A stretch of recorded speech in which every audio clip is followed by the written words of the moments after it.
Before BSO, I was Michelangelo, the artistic flow coming from STLMO. The legendary shows, I knew I'd be a star, but little did I know it wouldn't be from bars. See, that's the big league, the radar online. I wasn't the undefeated, but I still was gon' shine. I took a few L's, took them shots like Pop, but then I got my weight up like Jason Whitlock. Pivot like Brian Clark, skipping Bailey, Shannon Sharp. Don't have to scream like Stephen A to get my point across. Climb Jamel Hills, won carry championships. They were quick to pull the gun, hoping Rob would quit. But 15 years later, Rob's still the shit. Rob's still legit.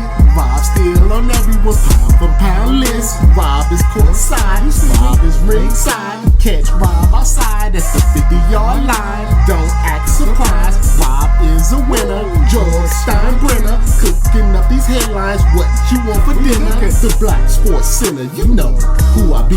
Triple OG, the Ohio State University. That's who reps me. I love for a friend. I just murdered this track, call that a dead spin. The Headline King is back. Take that. There are reports that Diddy, Brother Love, Puff Daddy, Sean Combs is running things in the jail. Longtime hip-hop journalist Toure had this to say about inmates fighting each other to make Diddy's bed. Some of the men locked up with Diddy are fighting for the opportunity to make his bed? What?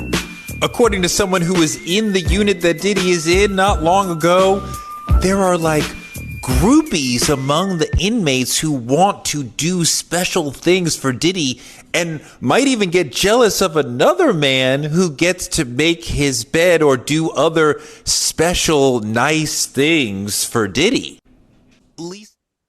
Was it just me, or did Toure seem a little bit too excited about giving that report? That's another conversation for another day.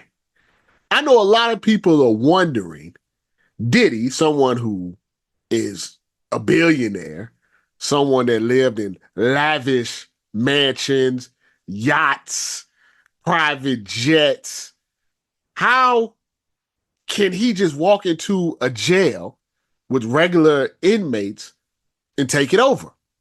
Well, that's what I'm here for. It's my job to give you the facts, not feelings. In our society, especially the not so United States of America, we are basically separated into three type of people. It used to be two, but now it's three. You have leaders, you have followers, and you have people that pretend to be leaders on social media. These are the three type of people that are in the world, especially the not so United States of America. You can tell by the election that most people are followers. Most people get told what to do. Most people are easily manipulated. It is my opinion that if you ask the majority of Americans, honestly, they would probably prefer a dictatorship. They want someone to tell them what to do in a colorful way. And that's how you end up with Donald Trump and Ted Cruz and all of the other people that are in politics that are running the country right now. Because people are followers. If you tell the majority of people what they want to hear, they will follow you. That's what all bosses have learned. Doesn't have to be true. It don't have to be facts. You just have to get into their feelings. If you tell them something over and over and over again, no matter if they're presented with facts, they still won't believe it. You don't believe me? Go on YouTube and find the video of the guy that goes around to Trump supporters and just presents them with facts, and watch how they just say, it doesn't matter. People want to believe what they want to believe, regardless if it's true or not. Puff Daddy has always been a leader. He's always been a boss. Either you have it or you don't. And when you're a boss and you're a leader, it doesn't matter your environment. You're going to thrive. So for the people that thought Puff Daddy would break in jail, that would mean that Puff Daddy's whole facade over all of these years was fake. What we're finding out is that it's not fake. It's real. He has a way with people. He has a way with manipulation.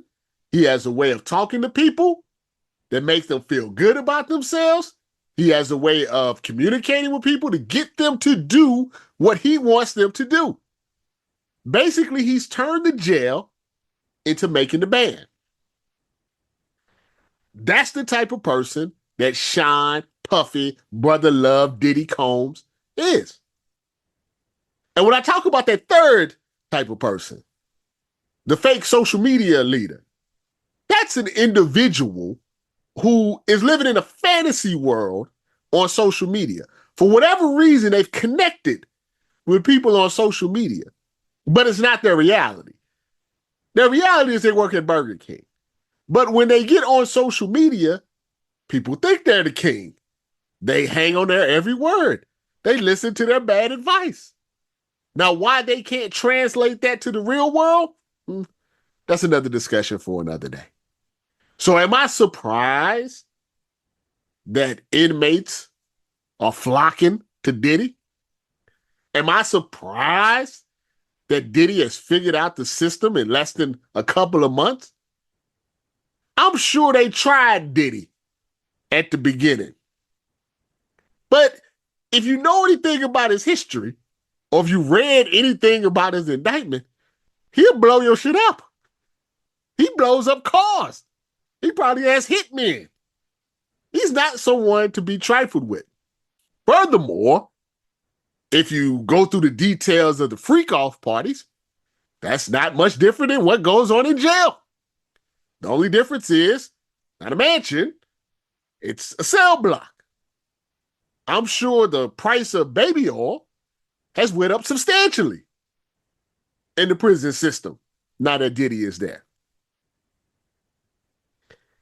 It makes you wonder if Diddy's going to be able to skate on these charges. It's very difficult to beat federal charges. But when you have an individual that his entire life has been about manipulating people, has been about being in power, has been about cheating the system, you have to wonder, does Diddy have one more bad boy move in him? What do you think? There's been a lot of discussion lately about Deion Sanders. Prime time. Coaching the Dallas Cowboys. Michael Irvin had this to say. He thinks that it's 100% happening if the Cowboys select Shedeur Sanders. News today, you do believe, and I do too, that if Shedeur went to the Cowboys, Deion would accept the job. I believe 100%. And I can tell you, good sources have told me that.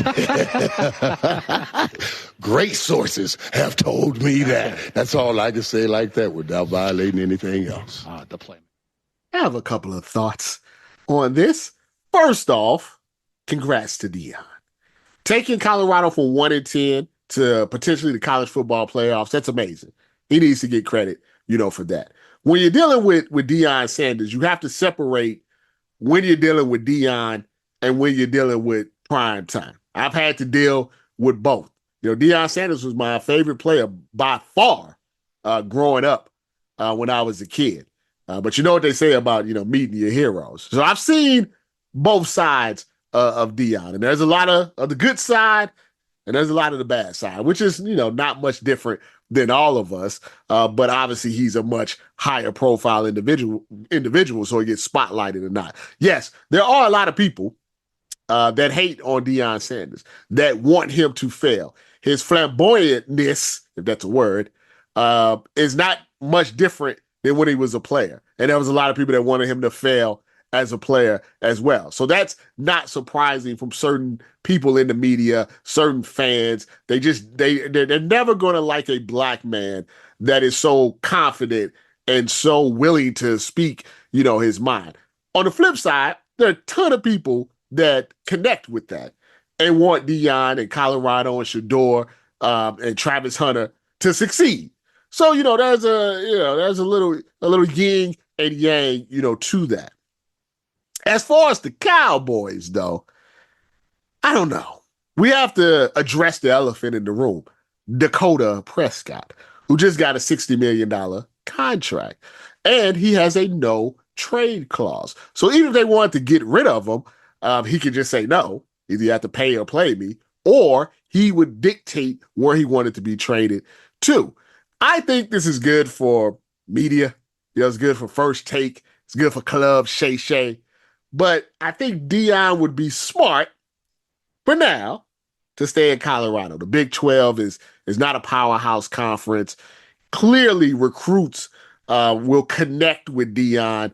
They will see that Colorado is the only team that's been on national TV every single week. He's going to get more Shador Sanders. He's going to get more Travis Hunters. He's going to get better linemen to the point where they may be able to compete for a national championship, if not this year, in the near, future. But like I said, it's good to talk about it. It gets the people, going. And let me be honest with you. I mean, if it was to happen, it would be one of the biggest stories in sports. If you have Jerry Jones, Deion Sanders, Shador Sanders, the Dallas Cowboys, the Dallas Cowboy cheerleaders, all of the Dallas media, it would be that you think they talk about the Cowboys a lot now on ESPN? Good luck, Jacksonville Jaguars, if you ever think you're going to get a segment on First Take if Deion was to become the head coach. You know what grinds my gears? MVP talk. I hate MVP talk. The NBA has a MVP ranking. They had it after the first week of the season. Teams that played 3 games, and they had an MVP ranking. I hate MVP talk. MVP. Is it Lamar Jackson? Is it Josh Allen? Is it Derrick Henry? I hate an MVP. I hate Rookie of the Year. I hate all of it. It should be Jared Goff. I hate him. Is it Jokic? Is it SGA? We're 2 weeks into the season. Everybody has 3 games. Let's talk about the MVP. MVP. I hate the MVP. And I tell you why. Because if you're in the MVP talk, that means you're elite. That means you're one of the best of the best.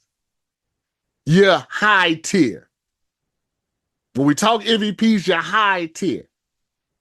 And you know what that means to me? If you're high tier and you're the MVP talk, you shouldn't care about the MVP. The only thing you should care about is one of these. Championship rings. That's what you should care about. Because once you hit a certain level, or you have won a championship before, that's all that matters. MVPs are nice. Aaron Rodgers has a lot of MVPs. Brett Favre has some MVPs. Welfare Favre. A lot of people have MVPs. But the ring, that's what they remember you by. What would you rather be remembered by? When they talk about Tom Brady, they say 7-time Super Bowl champion. When they talk about Aaron Rodgers, they say 3-4-time MVP. There's a difference. They talk about Magic Johnson, they say 5-time NBA champ. Kobe Bryant, 5-time NBA champ. Steph Curry, 4-time NBA champ. You just want an MVP? Joel Embiid as an MVP, how's that working out for him? Not too much, right? I hate MVP talk. Because if you're the MVP and you don't win that ring, it's going to be a problem. I remember when David Robinson won the MVP, and then he got cooked by Hakeem Olajuwon.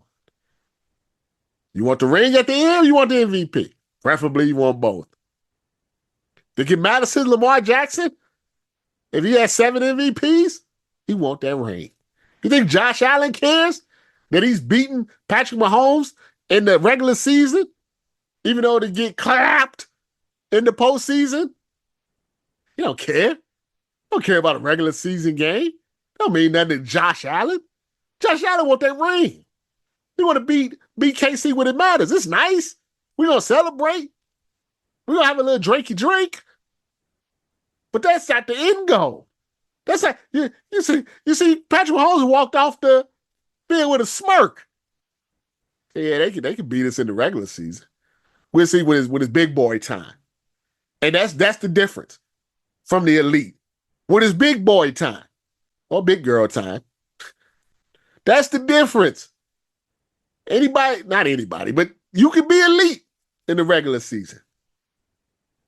You can win an MVP because it's a regular season award. When it's big boy time, though, that's what separates. That's what separates. That's when we talk about Tom Brady and we talk about Peyton Manning. That's what separates. Who has the rings?